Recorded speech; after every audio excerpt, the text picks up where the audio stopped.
Hello दोस्तों, मैं जयकांत सैनी स्वागत करता हूं आपके अपने चैनल भारत IQ में।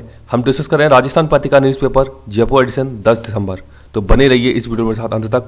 There is lot to know and lot to discuss. तो आइए शुरू करते हैं आज का वीडियो। पेज नंबर हम पे बात की जा रही है। ये जो नया संसद भवन अभी बनने जा रहा है, तो इस भवन का जो शिलान्यास है, मतलब कि इसका इनॉग्रेशन एक प्रकार से तो ये करेंगे हमारे PM नरेंद्र मोदी साहब। तो ये यहाँ पे एक न्यूज़ आई निकल करके, तो इसके बारे में मैं न्यूज़ कवर कर चुका हूँ कई बार। जो नया संसद भवन बनने जा रहा है, इसके बारे में आपको सारे फैक्ट पता होना चाहिए। कहाँ से कुछ एक मंदिर का मॉडल भी यहाँ पे लिया गया है, किस प्रोजेक्ट के थ्रू बनाया जा रहा है, इसको कौन बना रहा है, पुराना संसद भवन कब बनाया गया था, सारे फैक्ट आपको पता होना चाहिए, क्योंकि ये काफ़ी ज़्यादा चर्चा में है नया संसद भवन। तो इनको लेकर के प्रश्न बनाए जा सकते हैं और एग्जाम में पूछे भी जा सकते हैं। तो आप ज़रूर उनको देख लीजिएगा, रिवाइज कर लीजिएगा। मेरे पुरानी वीडियो बताया हुआ मैंने। पेज नंबर उन पे एक और न्यूज़ है। ये बात की जा रही है कोड ऑन वेजेस। तो ये यहाँ पे क्या हो रहा है अभी, तो ये कोड ऑन वेजेस आया है। सबसे पहले ये पता होना चाहिए कोड ऑन वेजेस 2019 में लाया गया है, यानी कि जो मजदूरी होती है, जो आपको वेतन मिलता है, उसको लेकर के जो कोड लेके आया गया है 2019 में।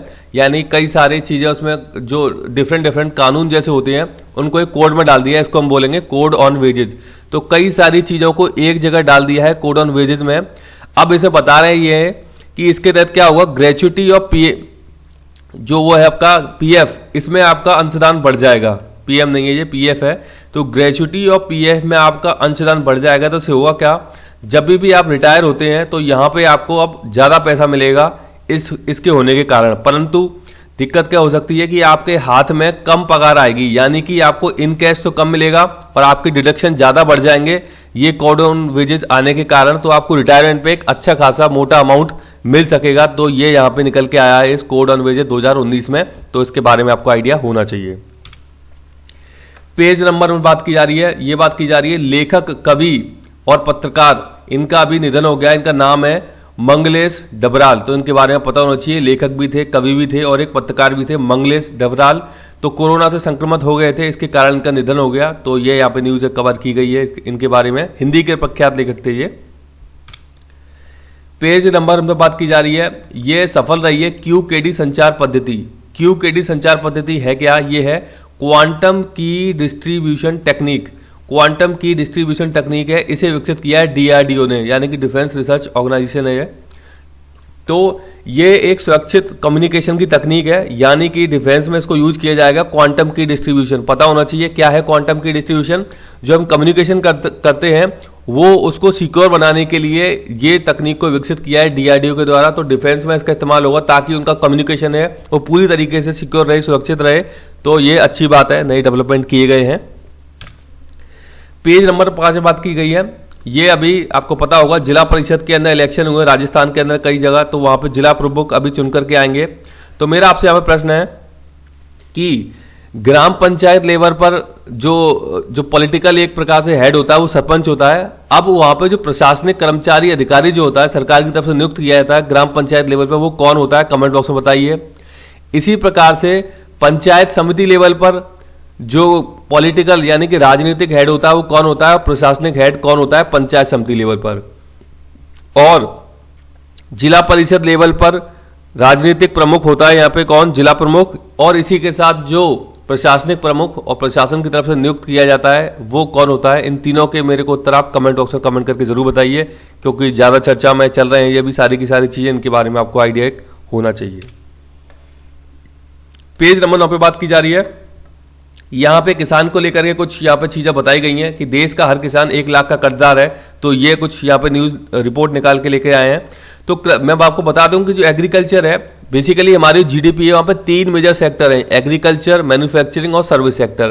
तो मौजूदा समय जो है वहाँ पे सबसे ज़्यादा योगदान जो है GDP का वो है सर्विस सेक्टर का, तकरीबन 55 से 57% का योगदान है। और सबसे कम योगदान जो है वो है GDP का, कृषि सेक्टर का। कृषि महज 17% का योगदान देती है GDP में। और जो कृषि पर निर्भरता है लोगों की, वो हमारी जो भारत की आबादी है उसको 60% निर्भरता है। आप समझ सकते हैं कि किसी सेक्टर पे निर्भरता जो है, मतलब रोजगार को लेकर के निर्भरता है, वो 60% है।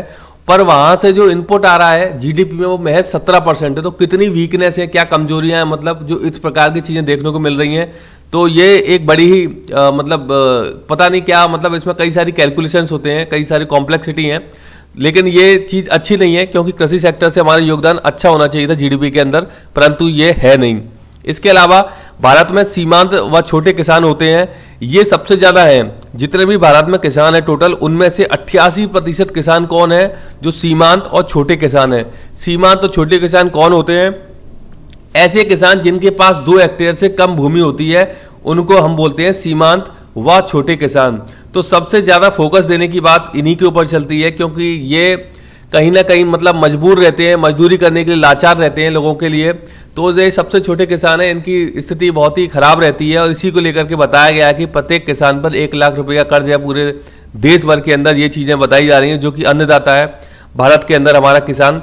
अभी आप देख ही रहे हैं कि जो आंदोलन चल रहे हैं, नए कृषि बिल जो लेके आए गए हैं 3, उनको लेकर के, तो ये सारी चीजें चल रही हैं, तो इनके बारे में आपको एक आइडिया होना चाहिए। पेज नंबर 9 पे बात की जा रही है, यूपी में होगी सल्फरलेस चीनी की पैदावार। तो यूपी में सल्फरलेस चीनी यानी कि एक प्रकार से कह सकते हैं आप ऑर्गेनिक चीनी बनाई जाएगी, तो ये बात की गई है। तो सल्फर जो होती है, उस सल्फर का परिवर्तन सल्फर डाइऑक्साइड में हो जाता है, तो ये मानव शरीर को बहुत ज्यादा नुकसान पहुंचाता है सल्फर डाइऑक्साइड। तो इसलिए बताया जा रहा है कि अब सल्फरलेस चीनी बनाई जाएगी, यानी कि एक प्रकार से ऑर्गेनिक चीनी बनाई जाएगी, जो कि मानव स्वास्थ्य को अच्छा रखे, क्योंकि स्वास्थ्य सबसे इंपॉर्टेंट चीज है। तो ये यहाँ पे न्यूज है कवर की गई है। पेज नंबर 9 पर स्पोर्ट्स संबंधी न्यूज है। यहाँ पे बताया गया है कि पार्थिव पटेल जो कि अब रिटायर होने वाले हैं, अलविदा कह दिया इन्होंने क्रिकेट से। बहुत ही कम उम्र में ये क्रिकेट में शामिल हुए थे, तो एक अच्छी पर्सनैलिटी है पार्थिव पटेल, इनके बारे में पता होना चाहिए। इन्होंने अभी संन्यास ले लिया है क्रिकेट से, तो ये न्यूज है यहाँ पे, तो इसका आइडिया आपको एक होना चाहिए। पेज नंबर 10 से बात की गई है, ये बात की गई है वेनिस शहर की। तो इटली देश के अंदर है वेनिस शहर। यहाँ पे बाढ़ का जो पानी है भर गया है वो, तो ये यहाँ पे इसकी पिक्चर ली गई है, वेनिस की पिक्चर है ये। राजधानी जो इटली की वो रोम है। मैं आपको मैप दिखा देता हूँ एक बार, ये आप देख सकते हैं इटली है यहाँ पर, इटली देश, यूरोप जो पूरा महाद्वीप है उसका एक देश है इटली। यहाँ पे इसकी सिसिली और लिपारी द्वीप है, जो बहुत ही मतलब ज़्यादा ज्योग्राफी में पूछे जाते हैं सवाल। मेडिटेरियन सी में उनकी जो स्थिति है वो लोकेटेड है, मेडिटेरियन सी में लोकेटेड है इटली के जो द्वीप हैं, तो इसका आपको आइडिया होना चाहिए। और आपको ये भी देख लेना चाहिए कि कहाँ कहाँ से इसके बॉर्डर लग रहे हैं। तो आप देख सकते हैं स्विट्जरलैंड हो गया यहाँ पे, ये फ्रांस हो जाता है, यहाँ पे ये आप देख सकते हैं ऑस्ट्रिया है, स्लोवानिया है, तो ये कई सारे देशों के यहाँ पे इससे बॉर्डर लग रहे हैं। तो इनका भी आपको बेसिक आइडिया होना चाहिए, क्योंकि प्रश्न बन जाते हैं कई बार एग्जाम में। पेज नंबर 10 बात की जा रही है, ये बात की जा रही है काठमांडू से रक्सौल के लिए रेल लाइन चलाई जाएगी अभी। तो काठमांडू है नेपाल के अंदर, रक्सौल है बिहार के अंदर, बिहार पे जस्ट बॉर्डर पे ही है ये। तो ये जो रेल लाइन है, ये इसको नेपाल ने भी सहमति दे दी है। रक्सौल बिहार के अंदर स्थित है, 136 किलोमीटर लंबी ये रेल लाइन होगी, और 42 किलोमीटर जो हिस्सा है वो सुरंग के अंदर होगा, मतलब कि अंडरग्राउंड चलेगी, सुरंग वाले एरिया में चलेगी 42 किलोमीटर 136 में से। तो ये यहाँ पे एक न्यूज है, आपसे इसके संबंध में आपसे प्रश्न पूछा जा सकता है।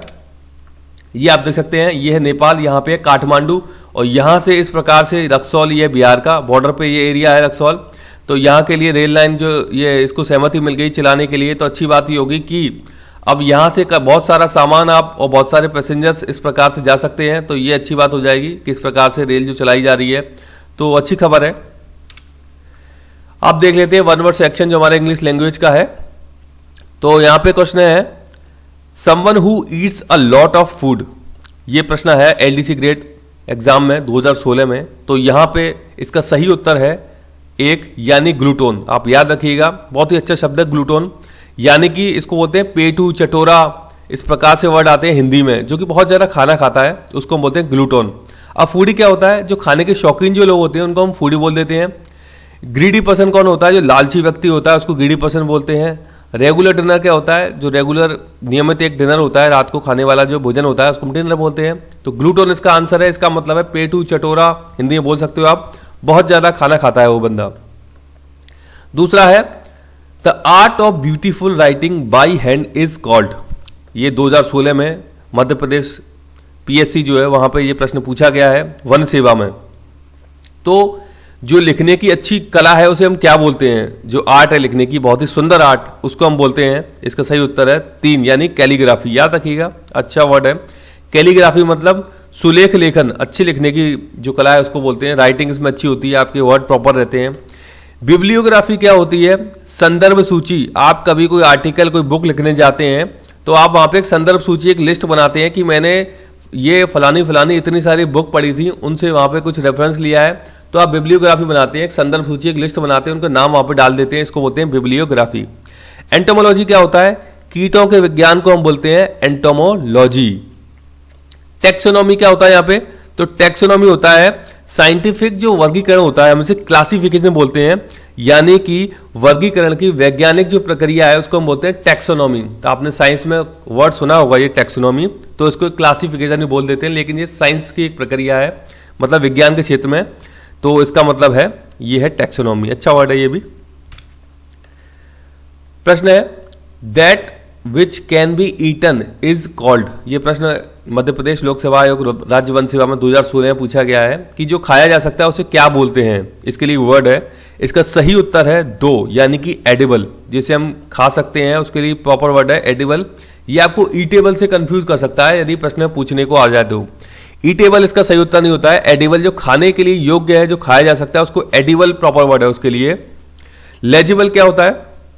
जिसको स्पष्ट रूप से पढ़ा जा सकता है, कोई चीज लिखी हुई है आप स्पष्ट रूप से पढ़ सकते हो, वो है लेजिबल। आपको स्पष्ट रूप से समझ में आ रही है, पढ़ सकते हो, उसके लिए लेजिबल शब्द है।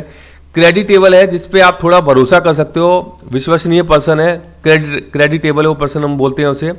पोर्टेबल क्या होता है? जिसे आसानी से हैंडल किया जा सकता है, एक स्थान से दूसरे स्थान पर ले जाया जा सकता है, मतलब कैरी किया जा सकता है, इसके लिए वर्ड आता है पोर्टेबल। आपने सुना होगा पोर्टेबल टीवीज हुआ करती थी, एक स्थान से दूसरे स्थान पर ले जाते थे, तो ये इनके मतलब है। Right one word for the following group of word which can not be read, जिसे पढ़ा नहीं जा सकता है। यूपी टेट 2016 में पूछा गया है, तो इसके लिए वन वर्ड आपको बताना है। तो इसका सही उत्तर है दो, यानी इलेजिबल। इसका आप समझ सकते हैं, मैं भी आपको अपोजिट बता के चुका हूं। इलेजिबल का अपोजिट है लेजिबल। लेजिबल स्पष्ट रूप से दिखाई देने वाला, पढ़ सकते हो आराम से, लेकिन इलेजिबल जिसे आप पढ़ नहीं सकते हो स्पष्ट रूप से, बहुत ही गंदा लिखा हुआ है, उसे हम बोलते हैं इलेजिबल। एलिजिबल आप समझते हो, एलिजिबिलिटी आपके पास है क्या, किसी भी पात्रता आप बोलते हो किसी भी चीज के लिए। इलिटरेट यानी कि अनपढ़, जो पढ़ा लिखा नहीं है उसे इलिटरेट बोलते हैं। और इनकॉरिजिबल क्या होता है कि मतलब इतना बुरा है कोई भी चीज जिसमें सुधार की गुंजाइश नहीं है, यानी कि असुधारने वाला चीज है, इनकॉरिजिबल है। कोई भी चीज आपने टास्क किया है, कोई चीज लिखी है, कुछ किया है जिसमें सुधार की गुंजाइश है ही नहीं, तो उसके लिए प्रॉपर वर्ड है इनकॉरिजिबल, जिसमें सुधार नहीं किया जा सकता है। वन हु ट्राइज में fail but one who does not try never. आपको इसके आगे जोड़ना है वन वर्ड, यहां से कौन सा आएगा? एसएससी स्टेनोग्राफर 2016 में पूछा गया है ये।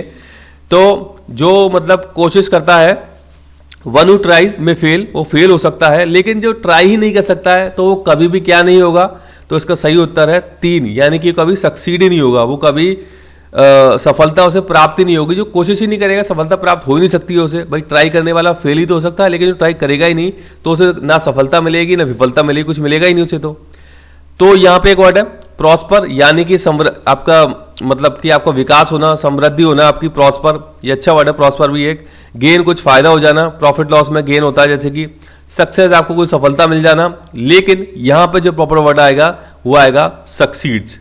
तो ये प्रश्न पूछा गया था स्टेनोग्राफर में, अच्छा वर्ड है, अच्छा प्रश्न है।